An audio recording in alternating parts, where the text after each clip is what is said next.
Hey, good morning, guys. It's 9:45, Saturday, March 6th, and it's kind of spring outside here today. So we've got like I want to say it's like 30 right now, which is springtime here in Michigan. That's beach weather for us. Okay, yeah, it's close to 30. We're supposed to get up to like 50s and 60s this week. I'm recording from my living room today just because the internet was acting kind of weird from my normal location. So hopefully you guys can hear me. Hopefully this is being recorded well and everyone can hear even after the pre-recording right now. So I'm just going to give a couple minutes here. Hope you guys are doing great. Today we're going over again, getting Everything You Can Out of All You've Got by J. Abraham. Great book. We're on chapter 9 at this point. We're basically just taking this one chapter at a time. And this is, in my regard, one of the most important chapters of this whole book. Gene Schwartz's book on scientific advertising basically is an expansion of this chapter. Well, it was before Jay wrote this book, but you can see a lot of the principles extracted out of that book. What I want for you to get as a business owner or a marketer is I want you to grasp one principle from this, and that is the principle of testing. This is largely underrated in a lot of our marketing advertisements these days, and so this is absolutely critical and can be life-changing if you begin to utilize it in your everyday marketing. So testing is where some of the most enormous gains in any business can be found. So if you haven't yet begun to test your ads, begin to test your marketing message, and this could go anything from the way you start a live stream to an ad in a paper to even your sales people. You should be testing their presentations. And so this entire chapter is essentially just about that. It's about testing. And so Jay actually says this. He says, I think a marketing genius is someone who has the ability to always get the maximum results from the minimum effort, not the person with the most creative ingenuity. He says, you're a marketing genius if you understand that one approach to getting clients may produce 5 times the results of another.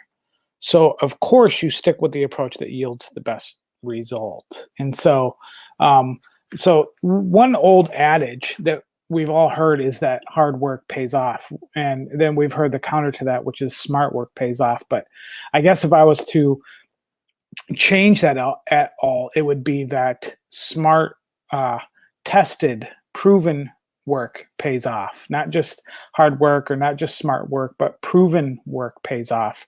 And so Jay's point of this whole chapter is a marketing genius is somebody who can find the best results with the minimum effort. And so often we're looking for the most difficult, most complex things, but sometimes it's the easiest thing if you can begin to think about how you're going to market in different directions. And so he says you have an obligation, opportunity, and the power to put every important marketing question to vote by only the people whose ballots count. So when it comes to testing your advertisement, when it comes to testing your marketing channels, one of the most critical components is to test the results, but that's not in-house. Typically, people will go and say, what do you think of this ad? Now, there is a component of that, but the big determiner on if your ad works or doesn't work is actually on the people that are buying your product or service. So in order for you to test things, you need to actually be sending it to people. Now, we're going to get into a couple different ways to test your advertisement and to test your marketing components online in very quick, like hack ways, if you will. But you can really, the whole point here is that you don't know what you don't know. And I'm not really a huge fan of that old adage or whatever, but it's true. So you can be running a marketing campaign and not be aware that one channel, one change to a headline, one change to the photograph, and we'll show some examples here today. I'll talk to you about some that Jay's included. One photograph change can actually increase your conversions by hundreds, if not thousands of percent. And so this is why it's so critical for you to test, because sometimes it's not always easy to understand the psychology and the reason behind why some people are buying versus not, or converting on whatever call to action that you're pulling them to. And so marketing is really about human psychology. So it's understanding the motivations and the fears and the concerns behind your buyer, and then creating ads that, if you have a product or service that addresses those things, creating ads that actually complement or answer the challenges that they're having. And so he says the odds are great that you are currently underperforming and not reaching your potential because you're dependent on the wrong action or approaches for your success. He says, if you run ads in a newspaper, magazine, test different approaches, different headlines, different hot button emphasis, different packages, different rationales, different pricing, different bonuses, and on top of all your basic offers. So basically, the point of this video today is to encourage you to test and test and test. For those of you who don't run ads, you can modify the testing concepts and apply it to your sales presentations. So this is even critical for if you have a sales team. If you have people that are on a sales team and they're looking to convert whatever their presentation is into a sale, you should be testing multiple different presentations. You should be testing, if you have multiple agents within your organization, you should be testing the way that they can close a deal, and test different ways that that's presented and find the most optimal converting one. He says the point is that this is not guesswork. When you test one approach against another and carefully analyze the results, you will be amazed that one approach always substantially outperforms the other by tremendous margins. So, this is what makes this so critical, is that once you test two different headlines, two different photos, two different ads, two different placements of those ads, you could have a magazine that's really incentivized you to put an ad in their paper. You can test multiple different marketing. In fact, this could be your original investment, is to place a couple different marketing messages or multiple ads on the first edition, and then whichever one outperforms the other, that's the one you go with. Now, how you track that is you can have a unique tracking number or a unique deal or something unique about that offer that makes somebody be able to track it back to the original ad. And then from there, what you have is what's called a control. So if you're unfamiliar with copywriting, what you want is you want to create a control for your marketing asset. So whatever that marketing asset is. So let's say you are running an ad in a local paper. Let's say it's a local newspaper, and you've really drilled down the message. Maybe you had two different ads and you found the one that converted the highest. And so now you're running that, whichever one of those two converted the best has now become your control. Now, the job of you as the business owner and or a copywriter is to figure out how can you begin to optimize that control to the highest and best usage. So now what you want to do is you want to clearly begin to have multiple different headlines, multiple different body, multiple different photos. Now, you don't want to test all of those at once, but your control is the baseline. And so the one that won the most, now you want to just change one thing at a time until you've figured out the most optimal ad that you can have. And that's the one you continually to run again and again and again. So if you, as a business owner, you should have multiple channels of marketing, and each one of those channels require you to test different forms of ads and different approaches. And so, well, when you're first running those, you should have more of a wide stance of let's see which one converts based on what I know about this audience. But from there, you extract that, and then you begin to optimize it accordingly with one minute change at a time. He goes on to say, that he had a client that basically had gold. They were a gold and silver company, and the ad was 2/3. Basically, it said 2/3 bank financing on silver and gold, and it was performing well. And what he ended up doing though was changing the headline. He says gold was selling for $300 an ounce, and he changed the headline to basically say, if silver is selling for $6 an ounce, just send us $2 an ounce and we'll buy all the silver you want. Basically saying the same thing, that we'll finance as much silver as you want. But he just changed the ad. And by changing that ad, it outperformed the other one by 500%. And what happened here was the business owner had been running an ad that had a positive ROI and never thought about testing it. And so he saw that he had a winner. And so he just continually ran the same ad and didn't think about testing the headline or testing the body. And Jay came in and he switched up the framework for that headline, and it ended up outperforming by over 500%. And he said the reason is most headlines don't communicate a what's in it for me component. And so he goes on to say, you test. You can, by testing different ways to say the same thing, by testing different copy. Now, again, like copywriting and the way that you position your company should change all across the board. So you should be able to test things like, this could be just a simple Facebook ad about or a post about what your company's doing. You can even test the responses to ones that have outperformed others. He says, by testing the pull of one magazine against another, so let's say you find a magazine that you know your target audience is. There's typically a complementary magazine. So part of that is you want to find what that is and then begin to run ads in multiple different one of those so that you can determine which one is the best. He says, by testing one mailing against another. So you could have two different mailers. By testing one radio time slot against another, if you're using radio. By testing one offer against another. By testing one price against another. Test one guarantee against another. Test one sales presentation against another. Test one direct mail package against another. It's relatively easy to test and track the results. And the key is that you actually do that. So most failure comes by not knowing what could be outperforming your current ad.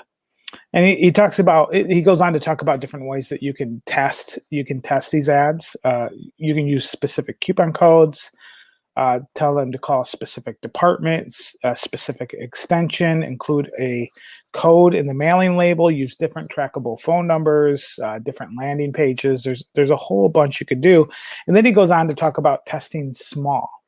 And so the reason why this is important is, again, and I know I alluded to this before, is where I went wrong with this early on was when I saw something was working, I would take the client's ad and I would create a whole different ad. I mean, for the most part, it looked the same, but I would change the headline and change the offer and change the body. But the image in itself looked fine. And I wouldn't know what actually worked. So I would run these two ads and the new one would either underperform or overperform.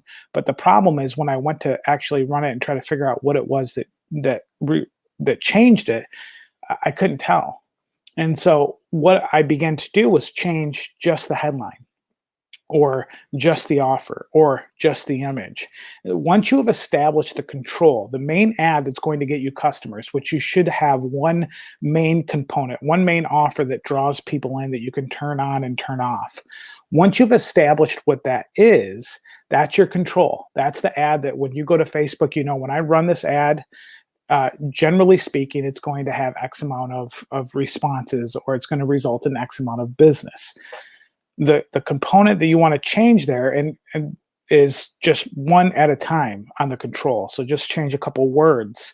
If you listen to my interview the other day with Trevor, he talked about how one letter in an ad changed the conversion rate by 300%. One letter. And so the same goes for whatever you're running. Is one letter, one word can change. Even the way that you present yourself online could ultimately change the responses in the selling of your product or service. So you have to know what that is. Once you know what that is, you make small tweaks and you optimize it. And then you have after a month or 2 months or 3 months of running the same ad, depending on the frequency, you have your optimized control. And the thing about the control is fatigue. over time, what happens is competitors start replicating whatever your control is. They notice that it works, they start doing it, so your whole audience begins to be overly exposed to the same message. And so now you have to go back and beat your original control with a new offer and a new photo and a new headline and do the whole thing over again. But this all comes back to testing.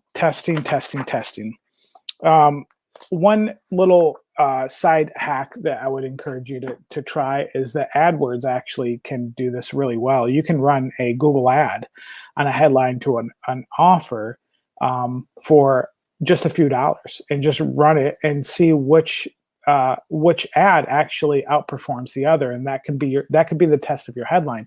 For instance, Tim Ferriss's 4-Hour Work Week, he actually did this approach. He said he used Google AdWords, and this wasn't the original title of his book, but he ran Google AdWords with multiple different titles before he decided on the title.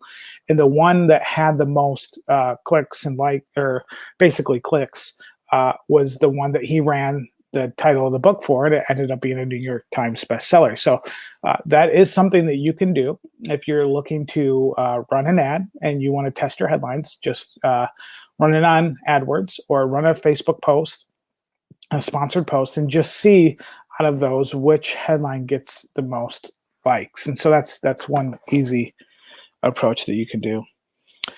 He goes on to give a couple examples. An insurance company tested these two headlines against the other. So this is what would become of your wife if something happened to you versus retirement income plan. The second ad pulled 500% more than the first. He says a famous correspondence school tested these two headlines, announcing a new course for men seeking independence in the next 3 years versus an up-to-the-minute course to meet today's problems. The first headline outperformed the other by 370%. He says an auto insurance company tested these two headlines: auto insurance at lower rates if you are a careful driver versus how to turn your careful driving into money. The first headline outperformed the other by 1,200%.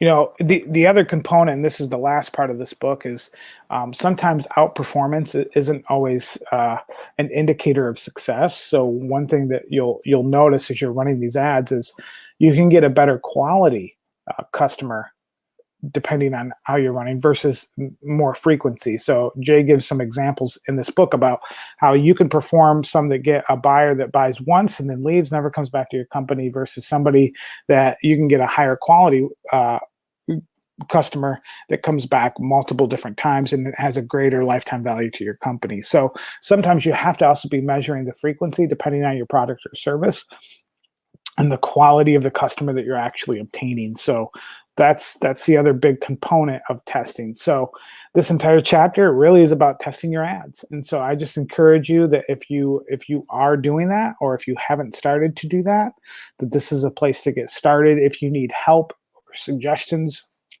feel free to drop a comment under this, and I'd be happy to give you some follow-up ideas and suggestions as to ads that have worked for me or some of my clients. So take care, and we will see you next week.